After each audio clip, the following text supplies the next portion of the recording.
সংবাদ বিশ্লেষণলৈ আপোনালোকক আদৰণি জনাইছোঁ। আজি আমি সংবাদ বিশ্লেষণত বিষয় হিচাপে বাছি লৈছোঁ ঝাৰখণ্ডৰ ছাত্ৰৰ প্ৰতিবাদ আৰু ইয়াৰ সমান্তৰালভাৱে আছে সংসদৰ ভিতৰে বাহিৰে বিৰোধীৰ প্ৰতিবাদ। এতিয়া আমি ঝাৰখণ্ডৰ এই ছাত্ৰৰ যিটো প্ৰতিবাদ, এই প্ৰতিবাদ যোৱা 16 দিন ধৰি চলি আছে। যোৱা 16 দিন ধৰি ঝাৰখণ্ডৰ ছাত্ৰ ছাত্ৰীসকলে প্ৰতিবাদ কৰি আছে। এই প্ৰতিবাদৰ কাৰণটো হৈছে ঝাৰখণ্ড লোকসেৱা আয়োগ আৰু ঝাৰখণ্ড কৰ্মচাৰী বাছনি আয়োগৰ পৰীক্ষাত হোৱা অনিয়ম, এই অনিয়মৰ বিৰুদ্ধে এই প্ৰতিবাদটো চলিছে। ঝাৰখণ্ড লোকসেৱা আয়োগ আৰু ঝাৰখণ্ড কৰ্মচাৰী বাছনি আয়োগৰ যি পৰীক্ষা অনুষ্ঠিত হ'ল, সেই পৰীক্ষাত বহুত খেলি মেলি, বহুত অনিয়ম হৈছে। এই অনিয়মবোৰ নিয়ন্ত্ৰণ কৰিবৰ কাৰণে চৰকাৰ আছে, প্ৰশাসন আছে, কিন্তু চৰকাৰ প্ৰশাসনৰ গাফিলতিৰ কাৰণে আৰু এই বহুত অনিয়মৰ সৈতে চৰকাৰ প্ৰশাসনৰ মানুহৰ সোপাঢিলা নীতিৰ কাৰণেই এই অনিয়মবোৰ হ'বলৈ পায়।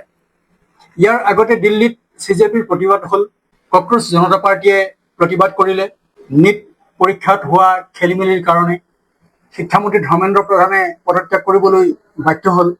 তাৰ পিছতো ঝাৰখণ্ডত আকৌ এতিয়া একেই ছাত্ৰ প্ৰতিবাদ হৈছে। আজি ঝাৰখণ্ডৰ বিভিন্ন ঠাইৰ পৰা, যোৱা নিশাৰ পৰা ঝাৰখণ্ডলৈ হাজাৰ হাজাৰ ছাত্ৰ ছাত্ৰীৰ আগমন ঘটে। তেওঁলোকে জয়পাল সিং মুণ্ডা ষ্টেডিয়ামত একত্ৰিত হয় আৰু বিধানসভা ঘেৰাও কৰিবলৈ বুলি অগ্ৰসৰ হয়। তেওঁলোকে বিধানসভা ঘেৰাও কৰি প্ৰতিবাদ সাব্যস্ত কৰিব বিচাৰিছিলে আৰু এনেকৈ তেওঁলোকে তালৈ অগ্ৰসৰ হোৱাৰ সময়তে ইতিমধ্যে ঝাৰখণ্ডৰ দুজন BJP MP সাংসদ আদিত্য চাহু আৰু বাবুলাল মাৰাণ্ডী, দুজন BJP নেতাই ঝাৰখণ্ডৰ হেমন্ত সোৰেনৰ ঘৰৰ সন্মুখত তেওঁলোকে প্ৰতিবাদ কৰি আছিল লগত সহকৰ্মীসকলক কৈ। আৰু এই BJP নেতাসকলৰো এই প্ৰতিবাদৰ প্ৰতি, ছাত্ৰ প্ৰতিবাদৰ প্ৰতি সমৰ্থন তেওঁলোকে আগবঢ়ায়। এই গোটেই প্ৰতিবাদৰ উদ্দেশ্যটো হৈছে যে ঝাৰখণ্ড চৰকাৰক এই প্ৰতিবাদৰ এই অনিয়মৰ তদন্ত কৰিবৰ কাৰণে বাধ্য কৰোৱা। এতিয়া চৰকাৰে নিজেই কৰিব লাগিছিলে তদন্ত, যে ইমান এটা ডাঙৰ পৰীক্ষাত, লোকসেৱা আয়োগৰ পৰীক্ষাত, কৰ্মচাৰী বাছনি আয়োগৰ পৰীক্ষাত এটা খেলি মেলি কেনেকৈ হ'বলৈ পায়। ইয়াৰ বিভাগীয় মন্ত্ৰী আছে, বিভাগীয় বিষয়া কৰ্মচাৰী আছে, তাৰ পিছতো কেনেকৈ এই পৰীক্ষাত অনিয়ম সংঘটিত হয়, এই কথাবিলাকৰ লগত কাৰ গাফিলতি সোমাই আছে, কোন জড়িত হৈ আছে, এই কথাবোৰ চৰকাৰে নিজেই তাৰ তদন্ত কৰিব লাগিছিল। কেন্দ্ৰীয় সংস্থাৰ দ্বাৰা, তদন্তকাৰী সংস্থাৰ দ্বাৰা এইটো তদন্ত কৰিব লাগে বুলি দাবী কৰিছে, BJPয়েও কৰিছে আৰু ছাত্ৰ ছাত্ৰীসকলেও কৰিছে। হাজাৰ হাজাৰ ছাত্ৰ ছাত্ৰীয়ে ৰাঁচীত গৈ সমবেত হৈছে এই প্ৰতিবাদ কল্পে। এতিয়া ঝাৰখণ্ডত আছে মহাগঠবন্ধনৰ চৰকাৰ।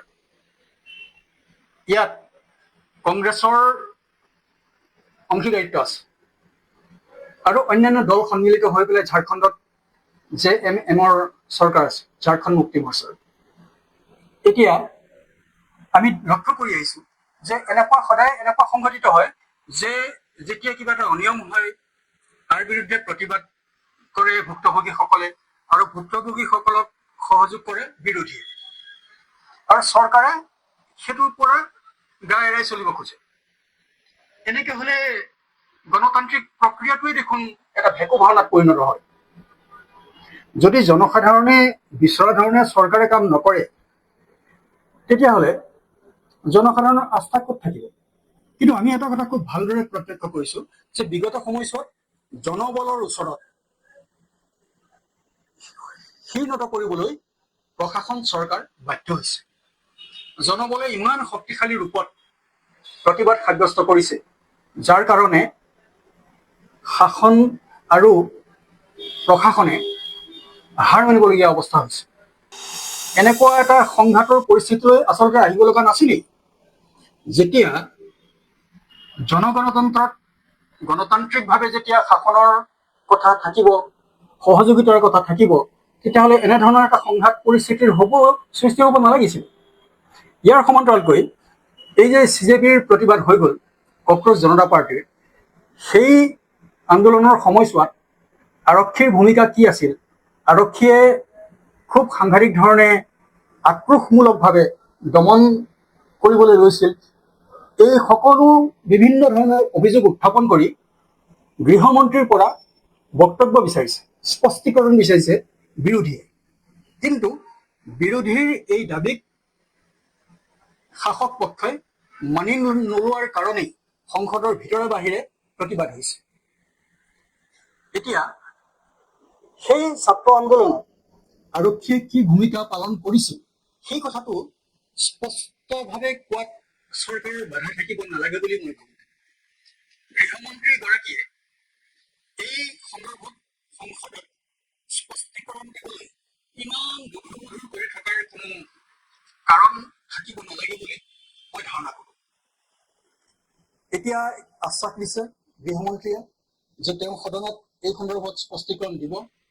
বিৰোধীয়ে কৈ আছে বা বিভিন্ন মাধ্যমত প্ৰচাৰিত হৈছে যে আৰক্ষীৰ ভূমিকা বৰ নিন্দনীয় আছিল, আৰক্ষীয়ে খুব আক্ৰোশমূলকভাৱে দমনমূলকভাৱে ছাত্ৰ আন্দোলনত জঁপিয়াই পৰিছিল, লাঠিচালনা কৰিছিল, কন্দুৱা গেছ এৰিছিল, আনকি গুলী চালনা কৰাৰ উপৰিও শাৰীৰিক নিৰ্যাতন চলোৱাৰো অভিযোগ উত্থাপিত হৈছে। এই সন্দৰ্ভত দেশৰ গৃহমন্ত্ৰীগৰাকীয়ে দস্তুৰমত সকলো কথা স্পষ্ট কৰাটো জৰুৰী, উচিত। দেখা যাওক ঝাৰখণ্ডৰ ক্ষেত্ৰত কি ঘটনা হয়, ই কেনেকুৱা ৰূপ লয়, জনসাধাৰণৰ ইচ্ছা, জনসাধাৰণৰ জনবল, জনসাধাৰণৰ আকাংক্ষা সাৰোগত হয় নে নহয়, আৰু সংসদতো এই CJPৰ আন্দোলনৰ ক্ষেত্ৰত যি ধৰণে দাবী কৰা হৈছে ইয়াৰ পৰিণতি কেনেকুৱা হয় আমি তালৈ অপেক্ষা কৰিছোঁ। আৰু আজিৰ সংবাদ বিশ্লেষণ ইমানতে সামৰণি মাৰিছোঁ। ধন্যবাদ।